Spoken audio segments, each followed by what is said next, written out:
Welcome, my name is Shadow Retro, and today I will be showcasing a build for Amber. This is actually a build that I wanted to make ever since the Hydroid rework back in October, but at the time I wasn't really happy how it worked, and certain things were released after that made the build work to the level that it works today, which is pretty good.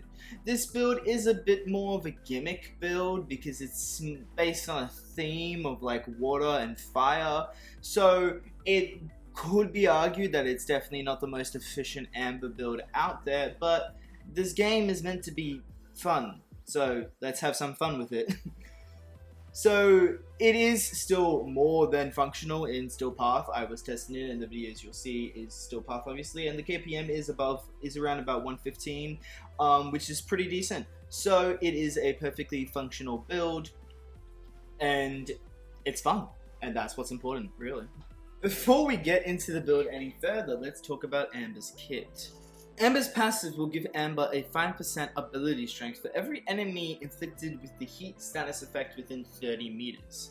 But for the range and how much extra ability strength she gets from this passive is not affected by any mods. Amber's first ability will throw out a fireball, dealing heat damage with 100% status chance. The fireball will have a small AoE that also does heat damage with a 50% status chance. The fireball will have a combo window that will increase the damage of the ability if casted within the combo window. The ability will do double damage to enemies already inflicted by heat, and the ability can be charged by holding down the ability key to increase its damage. The augment for this ability will give all allies within range extra heat damage whenever you hold cast the ability. So if you slap it on the augment, will get rid of the charging aspect of the ability, but will embed all your weapons and all allies' weapons in the area with additional heat damage when you hold cast the ability. Amber's second ability is called Immolation. Immolation will cover Amber in fire, which will grant her damage reduction. Immolation will start off with a lower damage reduction at 40% at max rank, and then over time will increase to a higher damage reduction, maxing out at 85% at the highest rank. With power strength, the minimum will increase to 50% and 90% just with 125 power strength, which is the cap. It won't go above 90%, and the minimum won't go above 50%. When Amber casts the ability, she will be enshrouded by fire visually that will increasingly get more thick as the ability heats up. The ability will heat up over time, granting Amber more and more damage reduction. The ability will grant you a unique user interface just above your energy bar that shows you how much heat you have stored in your immolation. The heat level will also affect how much damage the fireball gets, Amber's first, whenever you hold cast it to do a charge shot. So the more heat you have stored, the more increased damage it will do, ranging from 100% to 500% extra damage. Casting Amber's fourth ability or first ability will increase the rate that the immolation heats up. Casting Amber's third ability will decrease the rate of immolation heats up and will get rid of 50% of the heat stored. When immolation is at the max amount of heat stored, it will begin to drain energy over time. The augment for this ability will let allies in the area also be affected by the damage reduction that immolation grants. Amber's third ability is Fire Blast. Amber will let out a blast of fire that extends over time. Enemies hit by it will take fire damage with 100% status chance. Enemies hit by it are knocked back. Enemies that get knocked back by it are also armor stripped. The amount enemies are armor stripped is dependent on the immolation heat levels and scales from 50% to 100%. So the more heat you have in immolation, the more you will armor strip enemies. If you don't have immolation activated, then it will only armor strip enemies by 50%. The armor strip is not affected by power strength in any way, so you could run negative power strength and still have full armor strip from immolation as long as your heat levels are at its peak. This is also Amber's Helminth Ability, and as the Helminth Ability, it changes slightly.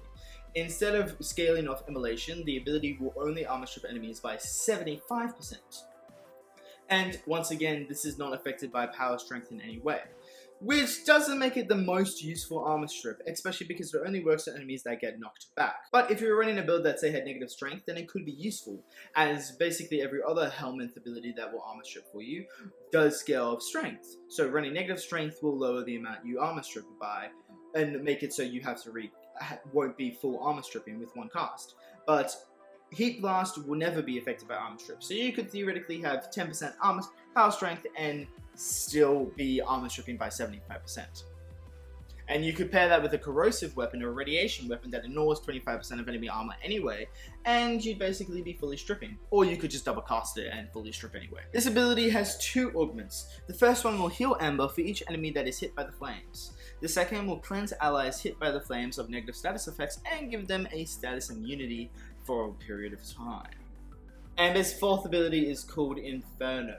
Ember will summon meteors to come down and hit enemies from above. Ability does heat damage and impact damage with a force heat proc. Enemies hit by the ability will be covered in a ring of fire, dealing heat damage over time with an AoE effect. If enemies come close to an enemy affected by this ring of fire that aren't affected by it, the ring of fire will extend to them. The ability costs 0 energy. However, for each enemy that the ability activates on, it will cost a certain amount of energy. So you can spam the ability all you like without it costing any energy, unless you do it on enemies, in which case each enemy will be a certain amount of energy cost. The augment for this ability will increase the drop chance of energy orbs from enemies that die while affected by Inferno by 15%. The 15% is not affected by ability strength. As I alluded to earlier, this build uses Hydroid's Helminth Ability, Tempest Barrage. And I use that specifically because I wanted to make a build and name it Set Fire to the Rain. So now we have a fire and water themed build for Ember. Like I said, it's more of a thematic build than anything else. But Tempest Barrage does give us some good benefits. And when the Hydroid rework happened and Tempest Barrage was first of all changed to do corrosive damage, and its augment was allowed to do viral damage, I saw a possibility. I saw a world where I would be armor stripping enemies by 80% with Tempest Barrage, and then I would be able to use Fire Blast to get rid of the remaining 20%, and then nuke with Inferno, while Tempest Barrage would also be priming enemies with Viral. And I tried that, and it didn't work very well. But then the Whispers in the Wall update came out, and something amazing happened. They gave us Emerald Archon Shards. That allows you to apply additional corrosive procs. With 2 Emerald Archon Shards, actually, you can apply 4 additional corrosive procs with your Warframe, which will allow you to fully armor strip enemies with the corrosive status effect. And suddenly, the build was reborn once again. Now we have a build where we're priming enemies with Viral, while also fully armor stripping them with corrosive, thanks to Tempest Barrage, and then nuking with Inferno with a heat inherent setup. And I am very happy with the results. As I said, this is a thematic build, so it might not be the most efficient Ember build out there, but it is still more than capable of cleaning house in Still Path, wiping out enemies, as you can see in the video. So I am very happy with my Set Fire to the Rain Ember. Going into more detail though about the Helminth Tempest Barrage. Tempest Barrage is Hydroid's Helminth, it's Hydroid's first. Activating the ability will summon heavy rain droplets that do corrosive damage, hitting enemies and staggering them. The augment for this ability will also apply viral procs to enemies that get affected by it. And the ability itself, as it does corrosive damage and it has a status chance, applies corrosive procs. The corrosive procs will armor strip enemies, and then the viral procs will make them more weaker to all forms of damage that affects their health. This makes Tempest Barrage a very powerful ability these days, especially on Hydroid, whose passive makes it that he can fully armor strip enemies with corrosive without any Emerald Shards. But thanks to the introduction of Emerald Shards, Tempest Barrage becomes a very powerful Helminth ability as well. Speaking of the Archon Shards, this build is reliant on having the 2 Emerald Archon Shards and won't work without it. So that does mean that this is an exclusively late game build. So I apologize to any newer game players that wish they could make this build, but you'll have to get past New War first, complete the Veilbreaker quest and complete the Whispers in the Wall quest before you can have access to the Emerald Archon Shards. Now let's look at the Ember build. To begin with, we have Arcane Energize, as well as Equilibrium and Primed Flow for energy economy. This is a casty build, so it does use a lot of energy. So we want Primed Flow to have the large energy pool, and we're relying on Arcane Energize and Equilibrium to give us that energy regen. Archon Energize will give us more energy when we pick up an energy orb, and Equilibrium will give us energy when we pick up health orbs. And we'll have our companion synergize with Equilibrium to drop additional health orbs. Archon Energize is definitely needed for this build, otherwise you will run out of energy. It works best maxed ranked, but if you don't have a fully maxed one, you can try running it anyway. It's better than nothing. This is also a health tanking build, which is why we'll be using Arcane Blessing to increase our health each time we pick up a health prop. Do max rank this, as it will give you up to one additional 1,200 extra health on top of your modded health, where the rank 3 one I have only gives me an additional 600, so a max rank one would be definitely better. Mine isn't max ranked because, well, I'm lazy. For the health tanking setup, we're also using adaptation for additional damage reduction, along with our armor, which will give us above 90% damage reduction. Archon Vital will do two things with the build, but for right now, we're going to focus on its increased health that it gives us, again, to support with the health tanking setup. And then we have Healing Flame, the augments for Amber's third ability that will heal Amber each time an enemy gets hit by her third. So we will still be using Amber's third to heal Amber. However, we won't be using Amber's first or Amber's second. The reason why we're not using Amber's second is because we just don't have the energy economy to keep up with its energy drain. So I actually Helminthed off Amber's second. If you want to, you could Helminth off Ember's first instead, as we won't be using either of them, so it's up to you. And if you wanted to change up the build slightly to increase its energy economy so you can sustain Immolation at its peak, then by all means definitely do that, as it will make you even tankier. But this build doesn't need it. I'm already tanky enough, and as I said, it doesn't have the energy economy to keep up with Immolation. We also have Viral Tempest, which is the augment for Hydroid's Tempest Barrage, which will give us that 100% chance to inflict viral status effects each time it hits an enemy. That 100% is affected by ability strength, so as you can see, I actually have a chance to inflict 2 viral status effects each time it hits an enemy, which is pretty cool. And then we have Umbral Intensifier for ability strength and Prime Continuity for ability duration. We don't need pretty much a lot of anything. We don't need that much range, as Tempest Barrage isn't affected by range, and Inferno already has a way larger range than Tempest Barrage. We don't really need efficiency because our energy economy is fine. We don't need that much duration, we just want to increase the duration of Tempest Barrage and also Inferno. But we don't need massive duration, as we'll be recasting these abilities pretty frequently anyway. And Umbral Intensifier is definitely needed because we do want strength, but thanks to Amber's passive, we don't need that much strength because we'll also be getting strength from all the enemies that we inflict with heat status effects. Which brings us to Archon Vital. Each time one of our abilities applies a heat status effect, whether it be Fire Blast or Inferno, Archon Vital will apply twice the number of heat status effects, so by 2 each time, which increases our DPS even more. The aura doesn't necessarily matter that much. I went for Steel Charger because of for mod slot reasons.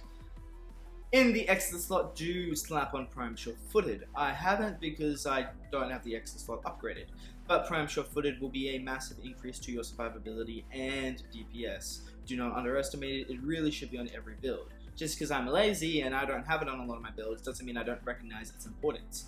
For a really good setup, you definitely want it on almost every build, so definitely do that.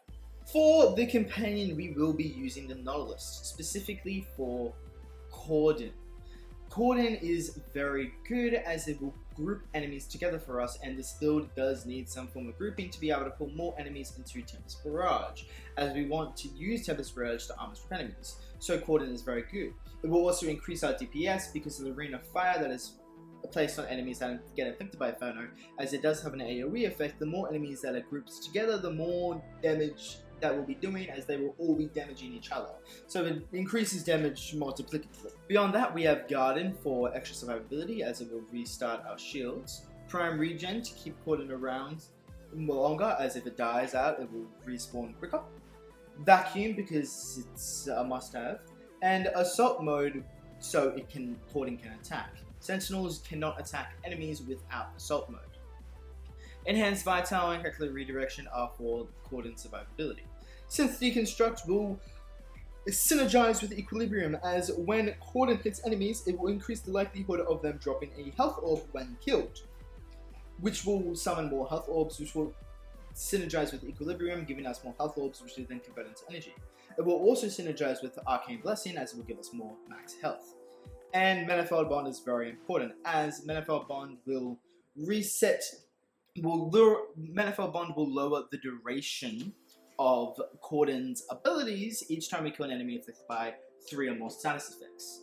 Tempest Barrage applies both Fire and Corrosive. Inferno applies Heat, that's 3 status effects. So Manifold Bomb will be used to lower the duration of Cordon so we group enemies faster. This empty slot is because I'm lazy and I haven't formed Cordon enough to apply another mod. But I would highly recommend putting on Momentumous Bond, as Momentumous Bond will give you an additional element for your priming weapon, which Nautilus will be using, which I'll get to in a second, and it will also decrease the duration of Nautilus recovery time each time you kill an excellent unit. So it's very good. The weapon we will be using with Cordon is Hellstrom, as it's a very good weapon for priming with a high status chance and a decent multi-shot, firing out multiple rockets that then have an AoE effect and spread status effects. Pretty simple. And the build is pretty much basic, it's just set up for priming. It does radiation, it does viral, and it does heat. So we're also getting radiation, viral, and heat from Hellstrom. Radiation will give us a 4th status effect to reduce Cordon's cooldown time even further. And then Split Chamber Vigilant Armaments is just for multi-shot, Rifle Aptitude is for status chance, and Speed Trigger is for fire rate. The last part of this build is my Heat Inherent Epitaph Primer. If you don't know what Heat Inherent is when a heat status effect gets applied to an enemy, it works a bit differently from every other DOT in the game. As normally with a DOT, each proc has an independent timer and an independent damage that will all damage the enemies separately. However, the heat status effects will all group together to create one unified damage over time, and each new proc you apply to it will increase the damage of that unified damage over time. Furthermore, proccing additional heats will reset the timer of that heat, of all the heat procs on this enemy, as they will all share one unified timer. This makes heat very powerful when it comes to DPS, as it scales really well, but it also comes with an additional feature. Because of this, heat procs that you apply from a Warframe or a second weapon will inherit the stats of the weapon you originally placed. If that doesn't make any sense, let me explain it with an example. When I apply a heat status effect with this build, it does X amount of damage. And it does that damage from all the base damage mods I have, as well as the faction damage, which double dips with status effects, meaning it gets applied twice.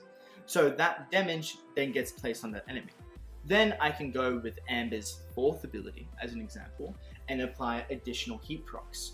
Those heat procs will then take the damage Amber's 4th does, and stack it on top of the damage that the Epitaph did. And the Epitaph gave us a faction mod, which will increase the damage even further. So the heat status effects at Inferno will be placed then on top of the heat status effects that were placed by Epitaph. And the heat status effects that were placed by Inferno will inherit all of the traits from the Epitaph heat status effect, including its base damage and the faction damage that multiplied its damage source. So it increases the damage you'll be doing by even more. For a heat inherent build, we have a build utility with Amalgam Diffusion for dodge speed, and also Augur Pact, which acts as both increasing our base damage and also to give us some shield to energy conversion. Lethal Torrent is for fire rate and some more multi-shot, and then Sure Shot is for status chance. Beyond that, we want to jazz out on the more heat damage as possible, as it will increase the heat damage that Inferno will be doing. So we have Scorch for heat damage and status chance, and we have Primed Heated Charge for some additional heat status effects.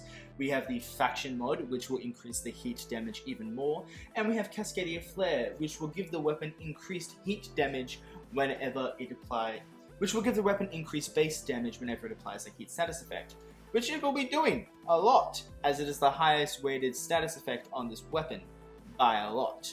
So heat will be the priority, and it will be mostly upclocking heat. And of course cold, because it has a force cold proc. So the damage rotation for this build is really simple. The damage rotation for this build is really simple. Spam Tempest Barrage and cast Inferno.